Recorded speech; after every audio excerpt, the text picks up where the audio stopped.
Nens, no crideu, que no ens deixeu llegir! Oh, si era una pilota!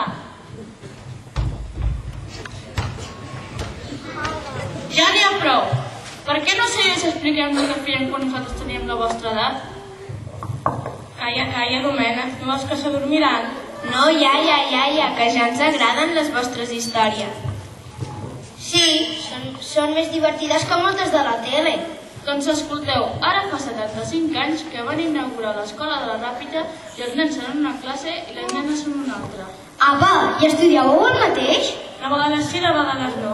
Nosaltres les nenes fèiem labors i els nens no en feien. I quants mestres teníeu? Els nens en tenien un i les nenes una. Que us agradava anar a l'escola? Sí, molt, però ens agradava més ballar. Per exemple, el Charleston. Te'n recordes, Domènec?